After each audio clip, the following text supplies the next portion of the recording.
Bapak Ibu sekalian, ingat rukun sholat itu tidak terkait dengan tempat. Ya. Misal, rukun sholat adalah sholatnya di Masjidil Haram, sholatnya di Masjid Nabawi, ya susah kita.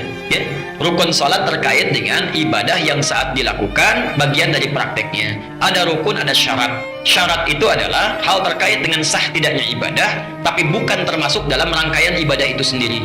Misal, syarat sah sholat itu wudhu. Wudhu bukan bagian dari rangkaian sholat, ya. Nggak ada misalnya takbir kemudian wudhu dulu, nggak ada begitu kan? Ya. Jadi sebelum kita sholat wudhu dulu. Orang yang sholatnya tanpa wudhu benar sholatnya, dari takbir sampai salam nggak ada yang salah, tapi tidak sah karena tidak wudhu.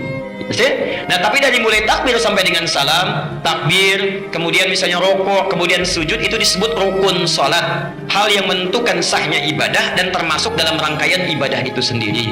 Adapun di luar itu disebut dengan mutammimah, penyempurna, yang melahirkan fadilah-fadilah, keutamaan-keutamaan yang lain. Misal, ada sholat dari segi waktu, keutamaan dari segi waktu, ya. Sholat yang ditunaikan di malam hari itu lebih utama dibandingkan di siang hari, yang sunnah, ya. Dalilnya misalnya Quran surah 73 Al-Muzammil ayat ke-6. Inna nasyi'atal laili hiya asyaddu wat'aw wa aqwamu qila. Bangun malam itu kalau dilakukan lebih khusyuk, lebih menyentuh dibandingkan dengan sholat di siang hari. Ada keutamaannya karena tidak banyak gangguan, tidak banyak aktivitas, sentuhannya lebih cepat, karena itu syaitannya lebih kuat.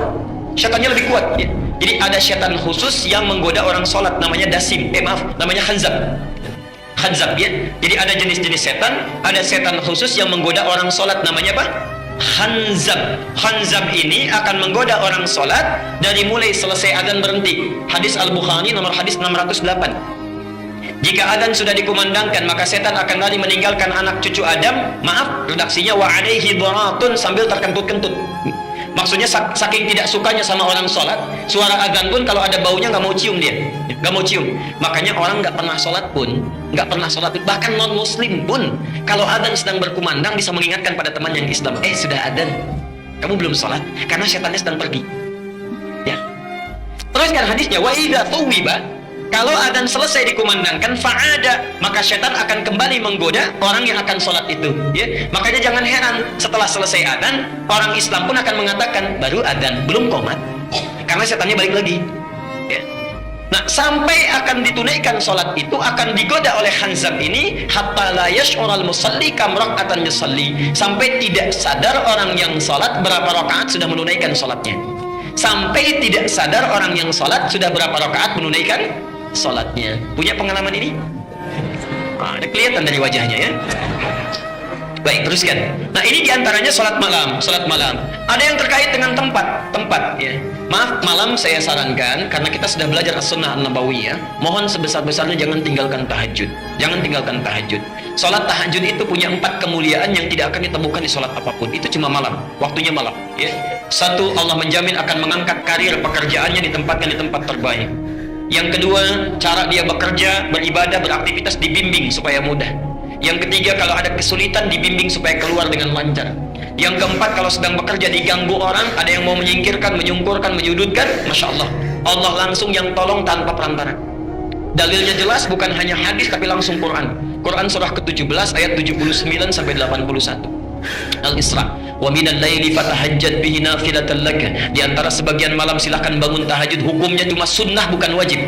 Tapi kalau engkau lakukan, asa an yab'atsaka rabbuka maqaman mahmudan, ya. Allah akan angkat makom derajatmu di tempat yang terbaik. Quran surah 17 ayat 79 sampai 81. Wa qur rabbi adkhilni mudkhala sidqin. Akan dibimbing awal pekerjaannya di tempat yang benar, terbaik. Wa akhrijni mukhrajas sidqin, dikeluarkan dengan cara terbaik kalau ada kesulitan. Waj'alni min ladunka sultanan nasira. Masya Allah, kalau diganggu orang langsung ditolong dalam kebaikan. Itu dari segi fadilah waktu. Dari segi tempat ada keutamaan. Misal, sholat di rumah dengan di masjid beda keutamaannya. Masjid melahirkan pahala 25 kali dibandingkan tempat biasa. Jadi kalau bapak misalnya, tetangga masjid memilih sholat di rumah, itu sudah kehilangan 25 kebaikan. 25 itu kata Nabi, jarak 1 ke 2, 2 ke 3, 3 ke 4, masing-masing 500 tahun. Di 1 ke 2 500 tahun, 2 ke 3 500 tahun, 3 ke 4 500 tahun, sampai ke 25. Jadi antum sangat rugi luar biasa kalau jadi tetangga masjid, tinggal beberapa langkah tapi memilih untuk sholat di rumah atau di tempat biasa. Ayo berangkat ke masjid. Saking sayangnya kepada kita Allah, sampai langsung masjidnya ditetapkan di samping rumahnya. Masih nggak mau berangkat juga, Masya Allah. Karena itu Nabi saking kesalnya dikecam itu, dikecam. Lebih baik dibakar saja katanya rumahnya. Abu Bakar pernah memberikan fatwa itu. Orang yang sengaja nggak mau ke masjid, menantang-nantang masjid, ya, artinya melecehkan masjid maksudnya, melecehkan masjid. Bukan kalau ada nggak, ya, oh ini tetangga nggak ke masjid dipraktekkan, bakar aja rumahnya. Nggak begitu. Ya. Dilihat dulu ini orang yang melecehkan masjid, menganggap masjid tidak ada nilainya, ya. Kemudian memilih sholat di rumahnya walaupun dekat dengan masjid, itu seperti orang terbakar. Lebih baik dibakar rumahnya. Perbandingan. Ya. Nah, yang ketiga adalah keutamaan masjid-masjid khusus seperti Masjidil Haram, yang kalau ibadah di situ, Masya Allah, itu sama dengan dapat pahala 100.000 kali dibandingkan masjid biasa. Misal, tadi sholat subuh 2 rakaat. Kalau di Masjid Al-Ihsan kita dapatkan sholat, tunaikan dengan baik, pahalanya 1. Di Masjidil Haram kita sholat itu sama dengan 100.000 kali sholat tanpa henti. Saya mau tanya, bisa nggak konsisten selama seminggu sholat subuhnya di masjid terus? Selama seminggu? Bisa? Sebulan? Belum tentu. Belum tentu. Mungkin sakit, mungkin ada halangan, mungkin ada dinas macam-macam, mungkin di perjalanan, belum tentu. Belum tentu. Walaupun kita akan berangkat, belum tentu kondisinya memungkinkan. Masya Allah, orang yang sholat sekali di Masjidil Haram dan berjamaah dia, maka pahalanya seperti 100.000 kali sholat, 100.000 hari sholat subuh tanpa henti. Tanpa henti. Berapa tahun itu? Tidak putus-putus. Itu keutamaannya. Nah, karena itu bagi Anda yang sudah dekat dengan Masjidil Haram, Masjid Nabawi 1000 kali. Kalau sudah dekat, jangan memilih di hotel atau area yang tidak masuk dalam Masjidil Haram. Seringkali menipu itu, ya. Walaupun yang menipu itu kadang-kadang kelihatannya nyaman, nikmat. Balik keluar hotel, aduh Masya Allah ya, kalau saya hotelnya di Zam-Zam, sholatnya mudah lagi. Begitu keluar langsung ada garis merahnya, sapnya langsung Masjidil Haram. Padahal itu bukan sap masjid. Keluar Masjidil Haram, keluar Zam-Zam, di bawah kan suka ada ya, di area mall itu. Kemudian ada garisnya, merah sudah dibuat, saf. Itu bukan saf masjid. Kalau tidak bersambung dengan saf yang di depan, tidak masuk safnya. Ayo tinggal beberapa langkah. Jadi kalau ada orang umrah, orang haji, sholatnya kemudian tetap di mall, apalagi memilih di hotel, nggak ke masjid, itu sama nilainya dengan orang yang sholat di Al-Ihsan. Ya.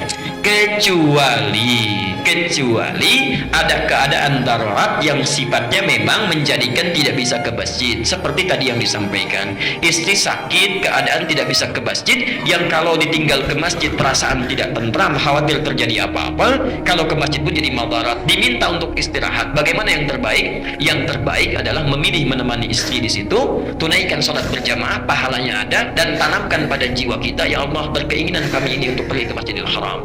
Tekad kami kuat sampai datang ke sini. Namun keadaan memaksa kami untuk keadaan seperti ini. Kalau tidak engkau tetapkan juga tidak mungkin terjadi seperti ini. Kalau sudah ada keinginan seperti ini juga belum engkau berikan pahalanya, dengan cara apa lagi hamba bisa bermunajat kepadamu? Masya Allah, sholatnya dapat pahala, keinginan kuatnya untuk sholat di Masjidil Haram pun dapat pahala. Karena orang yang merencanakan kebaikan, berniat baik, belum sempat dilakukan, itu pun sudah ada 1 pahalanya. Jelas sampai di sini?